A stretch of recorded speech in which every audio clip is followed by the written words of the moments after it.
Welcome, ladies and gentlemen, to another edition of the DFO DFS Report. Happy Wednesday, January the 15th. Zach is back in the saddle today. Welcome back, Zach. I missed you yesterday, especially. I did not get a break for 13 straight hockey games. I went upstairs after the show. My wife's like, "Why do you sound so sick?" I'm like, "I just didn't shut up for the last hour and a half." So, a nice little 2-game slate tonight to get you back into the swing of things. How's it going, bud? That's good. Thank you for holding down the fort. Happy to get back into the swing of things with a little show today. Thanks for holding down the fort. I had to deal with a bit of a family emergency over the last couple of days. So big shout out to you for holding down the fort. And yeah, 13 gamer, man. That must have been like a nice throwback to the old days where it was just you and, yelling into a microphone for an Yeah. hour. Yeah, I had a couple comments about that yesterday. Felt kind of like old times, throwback episode. But yeah, glad everything's good. Glad you're back. And Jim B, thanks. I appreciate it. Brock did a great job holding down the fort. So glad we were able to keep things on the tracks here at the DFO DFS report. But yeah, interesting little 2-game slate tonight. Obviously, we're going to try to break these games down as much as possible. 2-game slates are what they are. But interesting tonight, the slate starts at 6 p.m., so we're live a little bit earlier than normal. You've got Buffalo versus Carolina in the early window, and then you've got the Minnesota Wild and Zach's Edmonton Oilers, of course, returns for an Edmonton Oilers slate. Make no sense if you didn't. So yeah, we're projected to see Ukko-Pekka Luukkonen for the Buffalo Sabres tonight. Dustin Tokarski likely to get the nod for the Carolina Hurricanes. And then in the Minnesota-Edmonton game, it's going to be Philip Gustafsson versus Calvin Pickard. Both of these games, pretty wild line movement so far today, especially in that Minnesota game. They opened at about plus 160. They got up to about plus 200. Wild line movement in that one. We're going to break all of that down today. Let's start with the first game first, though. We are going to go to Buffalo, where they host the Carolina Hurricanes. Minus 177 road favorites for the Hurricanes, 3.4 implied total, 2.6 implied total for the Buffalo Sabres. In terms of the matchups for this one, going to see a lot of that Dylan Cousins, Tage Thompson line against Sebastian Aho. Then it's going to be kind of just a mix. For the most part, not a ton of hard matching in this game to really break down. But the matchup for the second line of the Sabres looks a little bit better than the top line. The top line for the Hurricanes, and then the third line, which has been red hot. Zach, that was kind of the issue. You nailed Jordan Staal last week and then missed the next show because you went on vacation and you never really got to kind of revel in all the glory that was a tremendous Carolina 3 shutout, and then Jordan Staal scores a hattie. So that was pretty amazing. You were at least able to pop off about the excitement in the DFO DFS Discord, but tremendous call. They've stayed pretty hot since that day. Draw another good matchup tonight. And on a 2-game slate, this just kind of screams Carolina 3 again tonight. The ability to break the slate. Now, the night you made that call, they were very low owned. Tonight, they're going to see a little bit more ownership, 16.7%. The secret's a little bit out on them, but still one of the lower owned lines, towards the top of our charts. Are you feeling like you're running it back with Carolina 3 tonight? Yeah, I am. I haven't had a whole ton of time to play a lot of DFS over the last couple of days, but in the lineups that I have built, I'm throwing Carolina 3 back in there, and they've managed to stay hot right now. Evidently Jordan Staal had that hat trick last week, but in his last 10 games, 5 goals and 9 points. Jordan Martinook is chipping in offense too. Andrei Svechnikov, 5 points in his last 10 games. Really interesting spot for me here. They seem to have the best matchup score from this game here, and they're definitely a line that I've got quite a bit of interest here tonight. A bit of a lower owned spot. I think that you get some salary relief there with Jordan Staal and Jordan Martinook. If you can fit in Andrei Svechnikov as well, like that's not a bad idea at $5,700. I've got a lot of interest in this third line for the Hurricanes tonight, and it's kind of an interesting game. I mean, it's like you take a look at it, like Buffalo looks like they might not be the worst play tonight either, especially with the top 6 kind of going up against the top 6 there in this game for the Sabres. And if you take a look at the numbers for the Carolina Hurricanes top 6.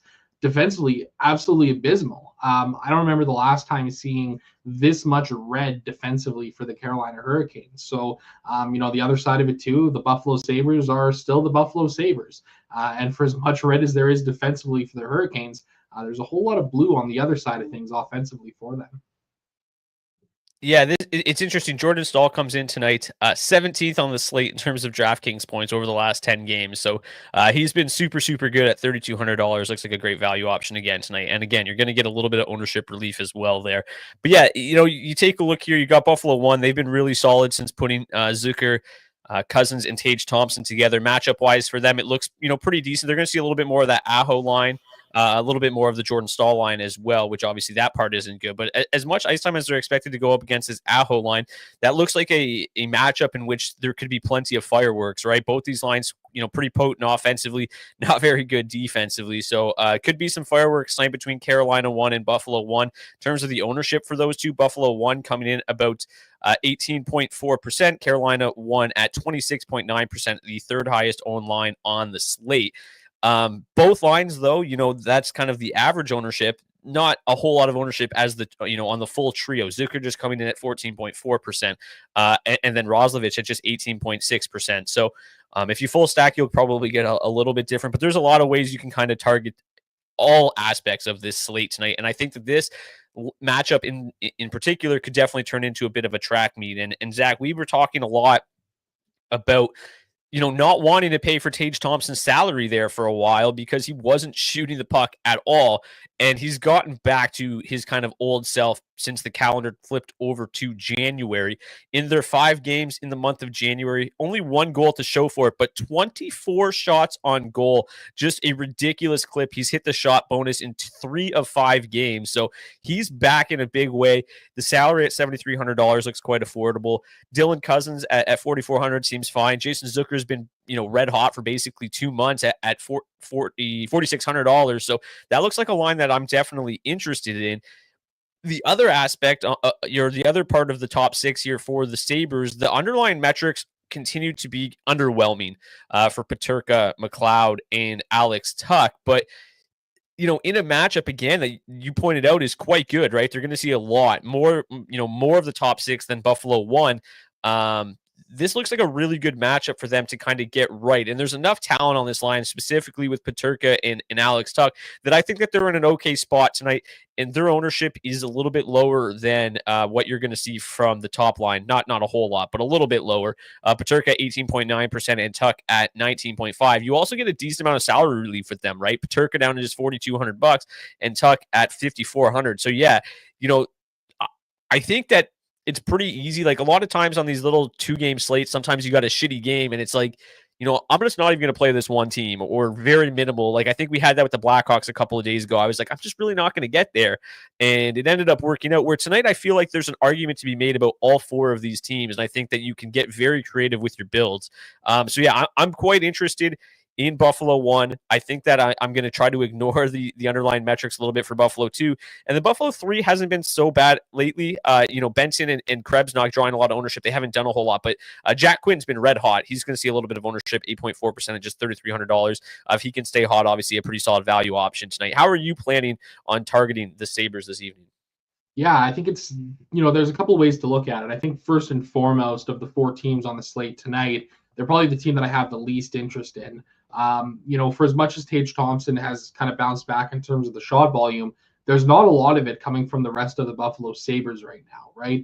And for as much as, the Hurricanes have been giving up a lot more in terms of goals and expected goals against here, especially within that top 6, they still do a fairly good job of limiting the volume that other teams have, right? So I think that's something that's a little bit concerning here for me in this spot. But, I've got interest in Buffalo 1. I think Tage Thompson, the bounce back we've seen, especially with the shot volume, is a nice thing to see here. Jason Zucker, Dylan Cousins, they're still not shooting the puck a whole ton, but man, Zucker, as you mentioned too, just still red hot. Over his last 20 games, 1.8 goals per hour of ice time. That's the second most of any player in this game, next to Jack Quinn, who's actually had 2 goals per hour over his last 20. Granted, he's on an absolute heater right now in terms of his shooting percentage, shooting 27% versus 12.5 shooting percentage on the year as a whole. So I don't mind getting back here to a little bit of Buffalo. I'm doing 5 lineups tonight. I don't think I'm going to go too crazy here on the Sabres, but I think I'm comfortable mixing in Buffalo 1 and Buffalo 2, seeing what they can do. Second best power play matchup here on the entire slate, going up against a really good penalty kill. But both of these teams, they're shorthanded fairly often in games 3.1 and 3.0 times per game. So I've got some interest. I don't think I'm going to be going too crazy, but I'll probably be right around the field here on the Sabres top 6. I think, the second line offers, some interesting salary relief as well. It's worth noting that of any of the top 9 forwards, Alex Tuch has had the most success against the Hurricanes in his career. 4 goals and 9 points in 14 games. But pretty much everybody else in that top 6 is like half a point per game. So going to need to find them, some offense here tonight for them to really be able to pay off in lineups. But again, in a small 2-game slate like this, it doesn't take a whole lot for somebody to break a slate wide open. Yeah, I think that, coming into today, I probably didn't have that much interest in Buffalo, but then obviously with Tokarski getting the starting instead of Kochetkov, my interest peaked a little bit more. Tokarski obviously coming off a shutout in his last game, but he only faced 14 shots against basically a lifeless Canucks team, so I'm not going to put a lot of stock into that.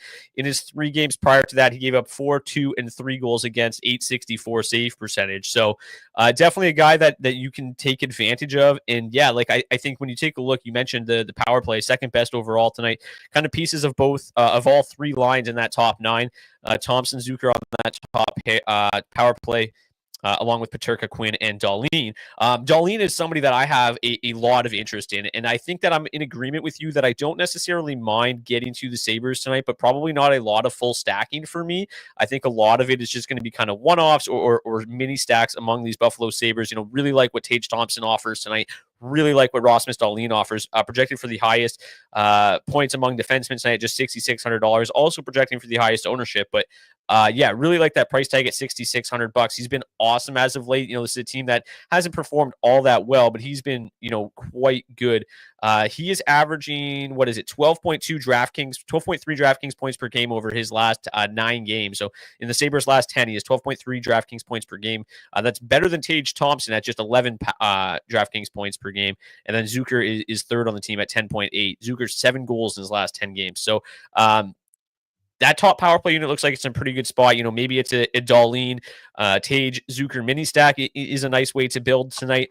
Dahlin one-offs, Tage one-offs. Like, those are the lines that I'm trying to play. And then I really don't mind getting to Peterka and Tuck. They feel fine to me. Like, that price tag is very reasonable for Peterka at $4,200. The shot volume, I want to continue to see that shot volume increase. It's been really the issue for him so far this season and why he struggled. The assist volume is still tremendous, but the goals just aren't there. But he has reached 4 shots on goal in 2 of his last 3 games. And he does have, 25 shots in his last 10 games. So 2.5 shots isn't the worst. You'd like to see it, bounce back a little bit more, but 2.5 shots per game, is a reasonable floor for a guy at $4,200. So I don't mind getting there at all. On the Hurricane side of things, Aho Jarvis stick out to me at that price point, 6,800 and 6,300. Really, really good price point for them. Absolutely love getting them into my lineups. It was able to do it with relative ease this afternoon. And then I think that the Hurricanes also offer some pretty good blue line options as well tonight. If you want to get up to Gostisbehere in that top power play unit, I think that's reasonable at $4,300. That power play, though, not in a very good spot tonight. 30th over their last 10 games up against the 9th-ranked PK.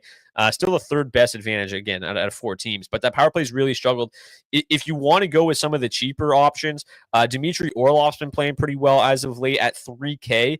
And he pairs very nicely with, or correlates very nicely with Carolina 1 at 5v5. Also correlates decently well with Carolina 3. Jakub Slavin, he correlates a little bit better with that 3rd line. Where's he at? Oh, right underneath him, $3,200. So both drawing kind of modest ownership tonight. I think they're both really nice plays on the blue line tonight as well. Any final thoughts on the Hurricanes-Sabres game tonight?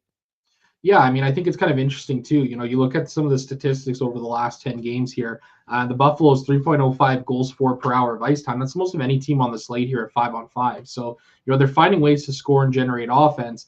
I think one thing, about the Carolina Hurricanes power play too, obviously it's been a bit of a struggle for them here as of late. But the Buffalo Sabres on the penalty kill in their last 10 games, 8.1 expected goals against per hour of ice time. So, for as much as they may be locking things down in terms of the actual goals against that are coming their way, there's a lot of opportunity that opposing teams are having. And at the end of the day, this is a talented Carolina Hurricanes team. This is a Buffalo Sabres team that has been really up and down throughout the season. And I think the thing is that, we've seen Buffalo blow leads many times so far this season, especially as of late. And it feels like if there's a small crack, it could all of a sudden erode into something much bigger here. So, I think the point that I'm kind of getting at here is that I'm willing to mix in, many of these different lines. I'm comfortable getting into these different power play units. On a small 2-game slate like this, when we're talking about massive field contests, you got to find ways to get yourself different from the field. And I think attacking these power plays is a pretty good way to do so. Yeah, the Sabres just seem to have basically zero consistency on a game-to-game basis. They come out and they look like gangbusters and a team that, could fight for a playoff spot in the Eastern Conference like they were kind of expected to do in the preseason. And then the next game, they kind of come out and lay an egg. And there's no better example than what they did in their last two games. A tremendous performance in Ottawa, 4-0 shutout win. They come home, host the Seattle Kraken, who had just been blown out by the Red Wings, not playing well at all. And Seattle wins that game 6-2. Like, that's just kind of the way she's been going for the Buffalo Sabres this year. Just absolutely no consistency. And yeah, like you said, in a game like this, I think that the Sabres are capable of keeping this game close. The underlying metrics in their last 10 games have been pretty strong. Defensively, they look okay, but at the same time, they could just not show up, and the Hurricanes could just blow the doors off of them. What's the line? Minus 177. Like, the Hurricanes are huge road favorites. So Vegas is expecting them to dominate this game, and I think having a lot of exposure to different parts of the Hurricanes makes a lot of sense. We didn't really talk a lot about the second line. Their matchup is the worst of the group, but their underlying metrics continue to be pretty strong. Netchas has cooled off. Robinson, Kotkaniemi. I prefer the other two lines, but are you going to still try to find a way to get some exposure to this second line that grades out 7th best overall? The general public is certainly in agreement with us, right? You got the top line at 26.9%, the second line at 16.7%, and then them coming in as the lowest owned at 11.7%. Are they a good pivot option in your opinion tonight, or is it one that you're just like staying away from? Yeah, I think they're a fine pivot option. You take a look at the numbers for this line as a whole, and they've been really solid again as of late here. 4.8 goals for per hour of ice time. That's the most of any offensive line on the slate here. Obviously, I think Martin Netchas is a guy who such a hot start to the season, but man, he's really cooled off. Only half a goal per hour of ice time over his last 20 games, going up against 0.8 individual expected goals per hour over that time as well. His shooting percentage is basically half of what it's been over the course of the entire season. So, he's somebody who's probably due for a little bit of positive regression, kind of getting back to the mean here. And this feels like a spot where it absolutely could happen. He's had success against the Sabres in his career, 4 goals, 11 points in 10 games here. So, again, I'm only building 5 lineups tonight, but I'm definitely going to be having pieces of, a lot of these top 9s here, probably saved for the Minnesota Wild, just to try to find ways to get different. Really cheap to mini stack Netchas with Eric Robinson or Kotkaniemi. Robinson projecting for only 3% ownership tonight. Kotkaniemi 11.2% ownership projection. So that's a good way to kind of get yourself different, even with Netchas sitting around 20% right now.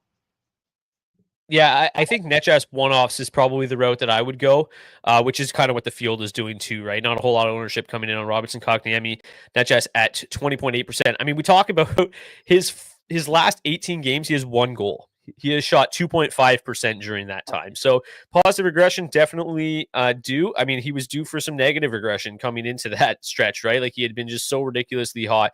His first 26 games, he scored 14 goals and shot 22.2%, and now he's shooting 2% over his last 18. So just, it's kind of the way the cookie crumbles sometimes. You once regression sets in, you kind of lose confidence, and then there she goes. So I think he's a decent one-off play, still shooting the puck a decent amount. You'd like to see him shoot the puck a little more. But the price tags come down to a really reasonable rate at $6,200. Don't mind them at all. Okay, let's get to Minnesota and Edmonton. As I mentioned, the line has fluctuated like crazy in this game. Basically all the money was coming in on the Edmonton Oilers this morning. Then once we got word that it was going to be Calvin Pickard, things bounced back a little bit. And then Matthias Ekholm being a game-time decision probably helped as well. It's settled down now at plus 193 for the Minnesota Wild. It opened at plus 159. So just an absolutely wild swing. Some big groups out there, obviously, like the Edmonton Oilers this evening. But as banged up as the Wild are, this is kind of an insane number to see, right? Like, still no Kaprizov, no Brodin, no Spurgeon. They've been in tough the last few games. They got blown out basically by the Golden Knights and the Avs. I think they had a win mixed in there, but they're in a tough spot in a really tough matchup. But like, at home with Philip Gustafson between the pipes, this does feel like a wild number. I personally bet Minnesota at plus 200. It just seemed like it got a little too out of hand. I don't expect them to win, but at plus 200, of course you don't. So, the matchups look really bleak for them. Obviously, the matchups look pretty good for the Edmonton Oilers side of things, but I do think that the Wild can keep things close in this game. Now, the one thing that sticks out is Minnesota won grades as the number one line of target overall. They're also projected for the highest ownership of the night. I think there's two ways of looking at this. Like, one, I personally like them. They're projected for 33% of the 5v5 ice time. They fully correlate in the top power play unit. I think that they're a good play. They're only $16,000, but they also feel like they're in a pretty good fade spot as well. Like, I think that you're either going to be kind of all in on Minnesota or completely out, right? At this ownership, you got to kind of choose one or the other, not really coming out of the field, either be way over the field and have leverage that way, or come in way under the field and have leverage that way and just play as much Calvin Pickard as possible. The matchup isn't good, right? They're going to see a lot of the middle six for the Edmonton Oilers. The middle six for the Edmonton Oilers has been pretty good defensively, particularly that third line. The Draisaitl line's been solid all year. And then you've got, pretty good offensive numbers coming from Minnesota one. So, there's a reason they're graded as the number one line in the charts, but it does feel a little wishy-washy to me, right? The matchup's not good. The power play matchup isn't good either. The Oilers penalty kill continues to be awesome. Like, it is wishy-washy, and with as high owned as they are, they do feel like they're in a pretty decent pivot fade spot. What do you think? Yeah, I do tend to agree with you here. I think it's pretty interesting that we're seeing the line movement the way that it is. With Matthias Ekholm, game time decision, according to Oilers Nation's Jason Gregor, probably more likely to not play tonight than to actually play. So that definitely changes some things. I don't think maybe necessarily from a DFS perspective in a huge way or anything like that. Brett Kulak's probably going to slide up there with Evan Bouchard. Kulak's a guy that I really like here tonight on this slate. Coming out of $3,100, he's going to have a lot of time with the Oilers' top six guys. So good little punt play there on defense tonight. But I think at the end of the day, Minnesota's a team that's really dominated the Oilers by and large over the last number of years. But of course, there was the one game earlier this season where the Oilers had the 7-1 win over the Wild. And, I know here in Edmonton, it was kind of like, oh, wow, finally the Oilers get the best of Minnesota here. They're a really banged up team. They're missing three regulars on the blue line. Spurgeon, Faber, Brodin, all of them are still out. Kirill Kaprizov is out. I think from my interest on the Wild side of things, it's pretty much limited solely to the top line here, who I think are in a fine spot. They'll have the matchup advantage and stuff like that and be able to put them up against who they want to. It looks like it's largely going to be that second and third line. But, the Oilers have been a very, very, very strong defensive team here for a while now, especially within that top six. So it does feel pretty bleak for the Wild here as a whole. I've got interest in the Wild for sure, probably more as one-off plays than full stacks for me. I've got a pretty fun little DFO head-to-head lineup tonight that does have a Matt Boldy one-off in there, who I think I probably like the most of anybody up here on this top line. 9.3 shots on goal per hour by his time over his last 20 games. And he's somebody who's probably due for a little bit of goal scoring here. 0.8 goals per hour over his last 20, only shooting 8% in all situations, though. So probably expect that to climb a little bit. And you know what? Ever since the Oilers passed on him in the, 2020 draft, I think he's just dominated the Oilers. 6 goals and 11 points in 9 games against him. And Matt Zuccarello, too. He's had a lot of success against Edmonton. 9 goals, 26 points in his 23 games. He has just been an Apple monster as of late. 2.2 assists per hour of ice time over his last 20. So I'll definitely be getting some Minnesota one here tonight. I don't mind those full stacks. Calvin Pickard, not the Calvin Pickard that the Edmonton Oilers saw last year. It's been a bit of a struggle for him this year. 16 games played, 896 save percentage, negative 4.7 goals saved above expected. That is the fewest by far on this slate tonight. Yeah, and it's worth mentioning that Minnesota won. They're just playing an absolute ton. They're both, all three of them are basically averaging over 20 minutes a night. They're projected for 33% of the 5v5 ice time tonight. And the volume has been really strong from basically all of them. 2.3 shots per game for Zuccarello, Rossi, 3.3 shots per game for Boldy over the last 10. All three of them are averaging over 10.5 DraftKings points per game. They're very affordable.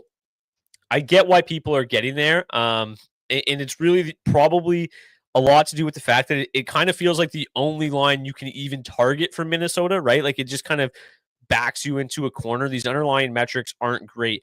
I'm going to address one of these comments here. Jim says, I've seen Eric Snack projected on Minnesota 2 with Gaudreau on Minnesota 3. They didn't run lines as far as we've seen today. Eric Snack was on Minnesota 2 games ago. Last game, he was on Minnesota 3. We were just kind of rolling with the lines they had a last game. There is a chance that flips a little bit. Honestly, it doesn't change the charts really much at all. The metrics won't change a ton. You're going to see the Eriksson Ek line, no matter who he plays with, go up against the McDavid line regardless. And no matter who Eriksson Ek plays with, he's always going to have pretty good defensive numbers as he does here. It won't change with Hartman and Johansson. So it doesn't affect the charts too much. The only other players I would really strongly consider, like if Eriksson Ek is on that second line, Eriksson Ek, Hartman, mini stack feels okay. Hartman feels like a pretty decent value option tonight. $3,200. The underlying metric or the shot volume has been pretty good. 2.2 shots per game, 1.2 block shots per game over his last 10, averaging 8.6 DraftKings points. Really, really solid floor for that price point. So there are a couple other Minnesota options, but that top line by far and away has the highest ceiling of the group. They also have some really nice defenseman options tonight as well in terms of kind of salary relief. Zach Bogosian projected for 24 minutes. He's $2,600. Just kind of a guy that's not going to, probably not going to get on the score sheet very often, but going to, rack up a few shots, block a bunch of shots, especially if the Oilers kind of dominate puck possession tonight. Then you still have Declan Chisholm on the top power play unit, $2,900, 7.4% ownership. Really like those two as value options tonight. Really not drawing a ton of ownership. Aaron says Minnesota Blue Liners are so bad. It'll be 5-1 Edmonton win, and I'm in Minnesota, and I'm a Wild fan. 100% don't disagree that there is the chance that Edmonton just goes in here and absolutely blows the doors off. And that kind of leads into my next question, Zach. How much Edmonton are you going to have tonight? Yes. I'm gonna have quite a bit of Edmonton here tonight. It goes without saying. I mean, this top six, the way that it's configured right now, is probably the best top six that the Oilers may have had in the entire McDavid Draisaitl era here. You got the top line, Ryan Nugent-Hopkins. He has been absolutely red hot as of late offensively. I mean, it's been a great resurgence from him as of late. In his last 10 games, 5 goals and 6 points. Last two games hasn't found the back of the net, still getting a couple of shots off though. I like this spot here for him. Zach Hyman, he still kind of feels like he's returning to form here a little bit, but in the same breath over the last 1.9 goals per hour, 1.5 individual expected goals. The nice thing is that the shot volume is returning for Zach Hyman, 9.2 shots on goal per hour over his last 20 games. And then you've got Edmonton too here. We're starting to see Vasily Podkolzin's salary come up a little bit from, $2,600 up to $2,900. He's hit the shot bonus in a couple of games as of late, generating a large amount of scoring chances and individual expected goals for the Oilers. Leon Draisaitl, arguably the front runner for the Hart Trophy right now, and then Victor Arvidsson. We were so excited talking this summer about Arvidsson landing with the Oilers because of how much you and I played him when he was with the Kings over the last couple of years, and he has found that form here in Edmonton so far. Since returning from injury in his last 20 games, 1.1 goals per hour of ice time, 1.5 individual expected goals, and the shot volume has been huge, 11.9 shots on goal per hour. So I've got tons of interest in this top six for the Edmonton Oilers here. I'll be building around them as core pieces of probably pretty close to all 5 of my lineups here on this slate tonight. It feels like a really, really great spot for them to take advantage of this beat up Wild team. The depth pieces don't really have a whole ton of interest there. Adam Henrique, he feels like he's been heating up a little bit as of late, but with Matthias Janmark and Connor Brown there, it feels a little bit bleak. And then it's just kind of hilarious that Edmonton 4 has a 100 matchup score on the night here tonight. Noah Philp just getting called up from the American Hockey League team. Not a huge offensive guy or anything like that. But, what's interesting about both Corey Perry and Kasperi Kapanen, they're 4th and 5th in 5-on-5 goals per hour of ice time for the Edmonton Oilers this season. So they're finding ways to generate offense. I don't really think you need to get down there unless you're in a really deep tournament and you want to punt off. Not terrible options at minimum price if you need the salary relief. But in the same breath too, like it feels like the pricing on the slate as a whole is pretty soft. Like I think that, you can have the ability to do a lot of these things and build around a lot of these lineups with relative ease on this slate. Yeah, the top six feels like it's in just such a good spot. The power play is also obviously in a good spot. Fourth best power play over the last 10 games up against the 19th ranked PK. Both these teams very, very disciplined, though. I like the Oilers obviously a ton here. They're seeing a lot of ownership, obviously. 28.5% for the top line, 22.8% for the second line. McDavid and Draisaitl both north of 30%, by far and away the highest owned players on the slate. But Draisaitl is just too cheap still, man. Like it's just not even close. $8,800 is completely unreasonable for him. Like if you take a look at the raw projections tonight, even like he projects better than McDavid, and McDavid is what $1,000 more expensive over their last 10 games. Let me just pull it up here. Over their last 10 games, DraftKings points: Leon Draisaitl 14.6 per game, Connor McDavid 10.5 per game. I mean, it's just really it's kind of been quiet for McDavid as of late, right? Like, I mean, it's starting to bounce back again. You don't expect him to stay quiet forever, but Draisaitl has just been kind of by far the better play lately. And I'll probably be over the field on Draisaitl, under the field on McDavid a little bit if they're both going to come in around 40%. It's funny kind of like talk about Connor McDavid playing poorly. He still has 5 points in his last 6 games, but that's nothing compared to what you're used to seeing out of him. You talked about him not being held off the score sheet for long for very often. Obviously, a game in which he could take huge advantage. I do think that Philip Gustafsson is somewhat an interesting leverage option tonight, right? If there's going to be so much ownership coming in on the Oilers at $7,200, also the lowest owned goalie in the slate. $7,400. Gustafsson's, outside of Connor Hellebuck, been the best goalie in the NHL this year. And are they going to struggle? Likely, but in deep tournaments, if the Wild are able to sneak this game out, it's going to probably have to be 3-2, 2-1, and Gustafsson's going to have to put on a performance. So if you're fading the Oilers, I don't mind a little bit of Gustafsson exposure tonight whatsoever. He's just that good, and I do think that he can, keep the Wild in this one. And if he does, you got a ton of leverage on the field. So again, I'm not going to be playing 25-30% of Gustafsson tonight, but he's definitely going to make some lineups that I'm fading the Oilers, although there's probably not going to be too many. Definitely more than you, I'm assuming, though. But yeah, a lot to like here in the top 6. Edmonton, too, though, continues to just be an unbelievable value at $15,500. Leon and Victor Arvidsson, a great mini stack.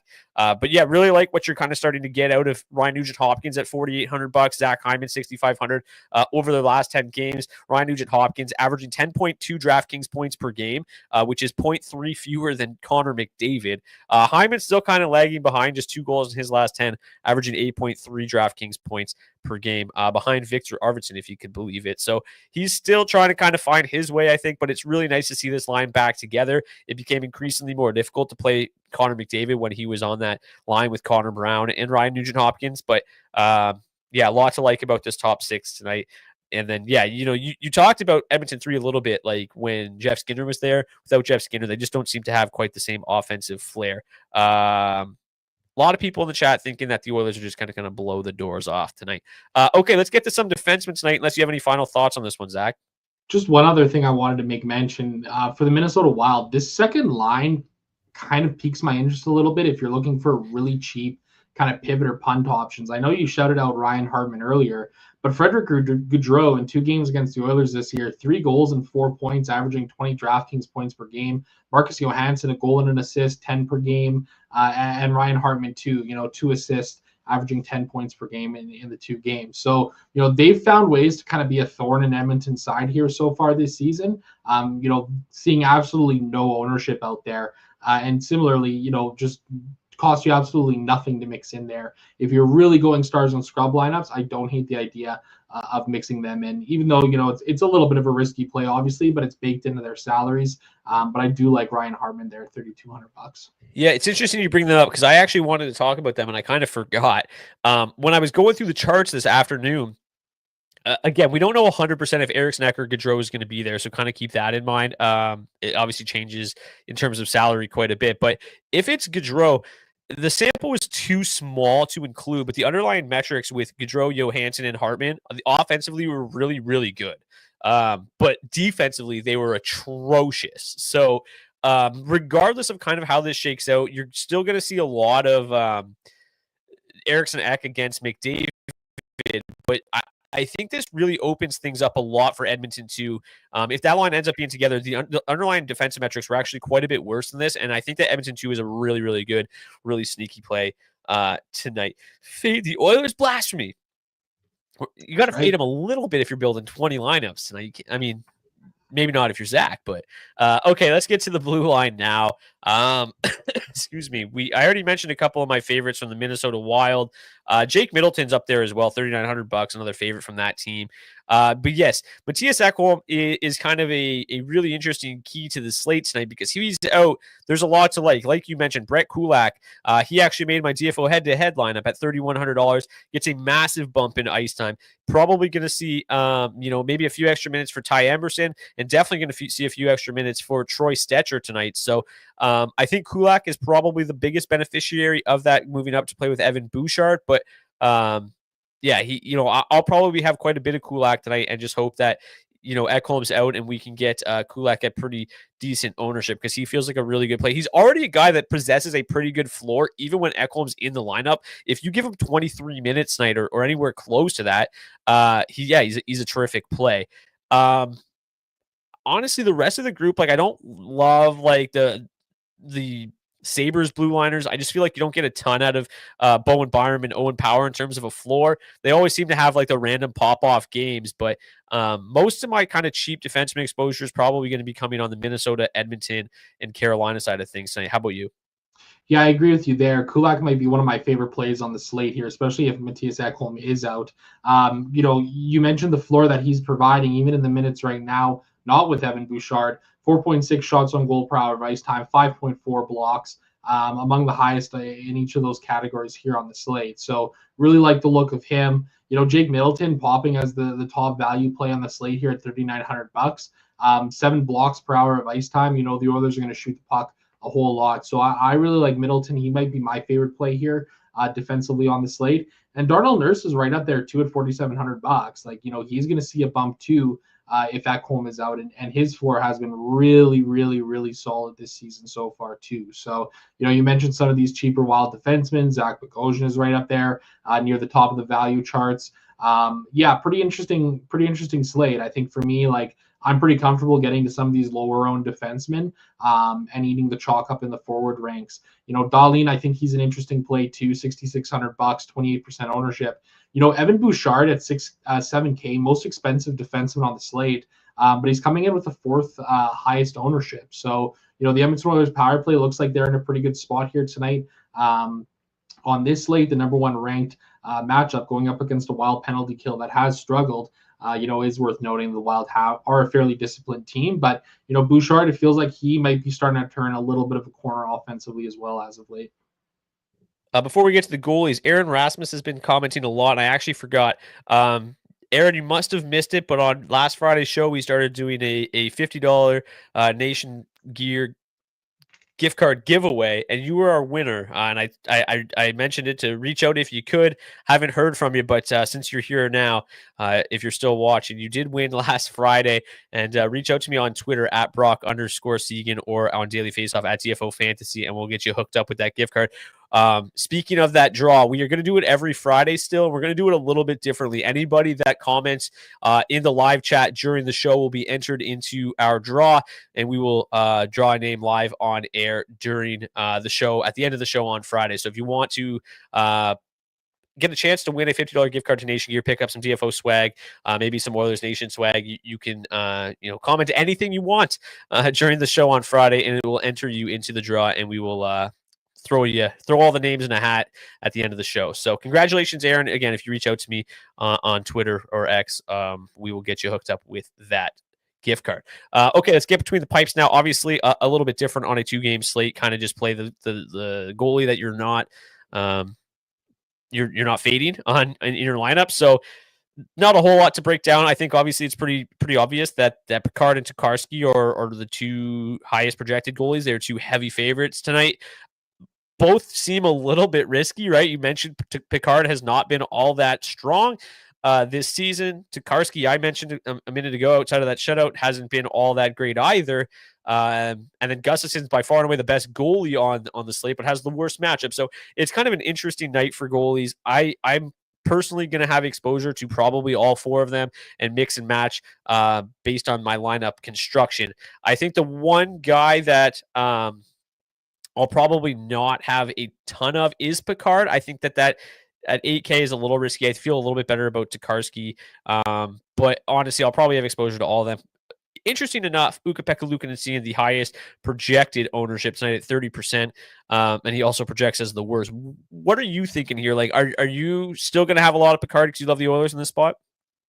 Probably not, to be honest with you. I mean, I think the big thing here too is that like the Oilers have been so solid defensively that they're not giving up a ton of shots anymore here as of late. So, you're not going to see a whole lot of volume in terms of the shots there. And if the Minnesota Wild are able to put up 2 or 3 goals in a bit of a higher scoring game, you're not getting a whole lot from Pickard there. So I think for me, Tokarski is probably my favorite play on the slate, which also feels kind of really gross. I don't know. It's kind of one of these situations, like you said, where it just depends on what you're building. And that's the way that I'm going to kind of approach it here. Whoever I have, the fewest against, that's the guy that I'll be mixing in there goaltender wise. I think it's worth noting too, from like a lineup construction standpoint, like, we always talk about you don't want to play players and defensemen against opposing goaltenders if you're playing them. But this feels like kind of one of those slates where you can mix in a one-off going up against your own goaltender. And, if hopefully that's the guy that scores the goal and you're at least getting some positive points that way. But, be comfortable getting a little bit weird here on this slate, especially in some of these deeper field tournaments. Yeah, and I think it's always different too if you're playing a guy like Zach Bogosian. Like you're not playing Zach Bogosian to score goals. Like I don't think you need to shy away from playing Picard in like a Zach Bogosian lineup really, because it's like you're hoping he gets the shot block bonus and maybe picks up an apple if you're lucky at that price point.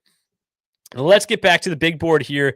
Okay, if you want to participate in today's hat trick pick challenge, you can do so by commenting your hat trick pick in the comment section of the video, not the live chat. And if your player scores a hat trick, we'll get you a $25 gift card to Nation Gear. And again, you can pick up some DFO swag. But every week, we had a couple hat tricks yesterday. Nobody picked them. Kyle Connor scored one in like 3 minutes, and nobody had them. There was another one. I can't remember who it was, though.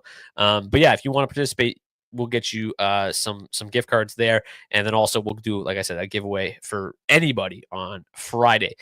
So I won our most recent head-to-head, which was, I think, last Thursday. And I've been holding down the fort for the last couple of days. So I'm going to go first tonight. My hat trick pick is going to be Leon Draisaitl. Just feels like a really good spot for him. So I'll go with Leon to stay hot tonight. Love it. I'm going to go off the board here. I'm going to go with Marty Necas. We talked about him being somebody who's probably due for a little bit of positive regression to the mean here. He's had some success against the Sabres in the past. Let's see if he can get it done for me tonight. Michael's asking where to drop the player name for the hat trick pick challenge. Just the comment section of the video, not the live chat. Just the actual comment section that lives below the video on YouTube. Drop it in there and you'll be entered to win. Okay, so you went with Martin Necas. Let's get to today's head-to-head. Again, I won last Thursday, so I bring my record to 28 and 25 on the season. I went with Leon Draisaitl, Victor Arvidsson, and Brett Kulak from the Edmonton Oilers. I went with Marco Rossi, Matt Zuccarello, and Zach Bogosian from the Minnesota Wild. Left me enough to get some Carolina Hurricanes in the mix with Sebastian Aho, Seth Jarvis, and Dustin Tokarski between the pipes. Every time I hear this guy's name, I still think of Pierre Maguire. Unbelievable save by Tokarski. It's the greatest thing ever. Oh, yes, Jim B. Pavel Florev with the Hattie last night as well. How could I forget? Zach, who you got tonight? Yeah, obviously wanted to build around the Edmonton Oilers here. I was going to kind of go with the top 6 onslaught, but kind of mixed it up a little bit. Got Draisaitl, Hyman, and Nugent Hopkins for some correlation on that top power play unit. Obviously, Draisaitl's been just so great so far this season. We talked about him.